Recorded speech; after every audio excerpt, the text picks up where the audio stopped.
Sir నమస్తే అండి. Hello, ఎవరు? చెప్పండి చెప్పండి.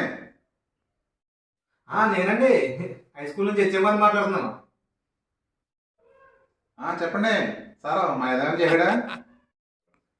మీ అబ్బాయి గారు స్కూల్కి అసలు రావట్లేదండి. అదేంటది, రోజు పొద్దున్న అవుతారు కదా ఎదవా? ఎక్కడికి వెళ్తాం ఎదవా? ఆ వారానికి 2 రోజులు వస్తాడండి మీ వాడు, అంతేనండి. అదేంటది, ఎప్పటి నుంచి అలా జరుగుతుందండి? అదేనండి, మీకు ఆరోగ్యం బాగాలేదండి కదా అప్పటి నుంచి. నాకేం మాయరాగం వచ్చి వచ్చింది, బాగానే ఉన్నాను కదా. అదేనండి, మీకు నిద్రలో నడిచి అలవాటు ఉందంట కదండి. అదే మీరు పొంగు సైడ్ దగ్గరికి వెళ్ళేటప్పుడు జారిపడ్డారు కదా, అప్పుడు కాలేజీ ఉందంట కదా మీకు. అమ్మాయి ఎదవా, ఇంకేం చెప్పాడు ఎదవా? మున్సిపల్ గారి సందులో రత్తాల కోసం, చెరుకు తోటలో తడుగు సత్యవతి కోసం కూడా చెప్పేశాడా? అయ్యో మాకు ఎందుకులండి ఏంటండి, మీ అబ్బాయి గారు ఏం చెప్పలేదు కానీ మీరే చెప్పేసుకున్నా ఉన్నారు ఏంటండి.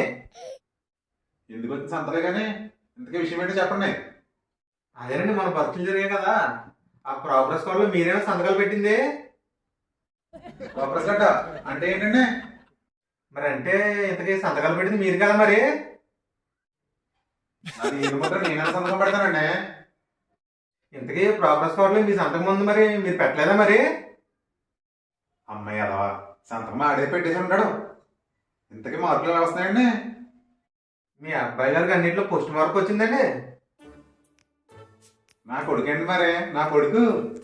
పోస్ట్ అంటే మీరు అనుకున్న పోస్ట్ కదండి, అది 100కు 1 మార్క్ వచ్చిందండి. మొత్తం 600కు 6 మార్కులు వచ్చాయండి మీ అబ్బాయి గారికి.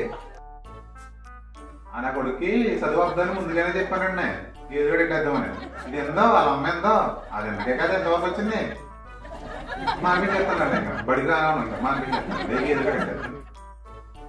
పరవరు ఏమో మానించదండి బాబా, అసలు పిల్లలు స్కూల్లోనే అల్లరి చేస్తారు, వాళ్ళే నేర్చుకుంటారు చదువు. ఏదో చదువు రాదులండి, నా పోలికలు వచ్చినట్టున్నాయా? 4 గేదెలు ఉన్నాయి, ఇంకా ఏ చూసుకుంటానండి. రాళ్ళండి మా వాడు స్కూల్కి మానేయాలండి.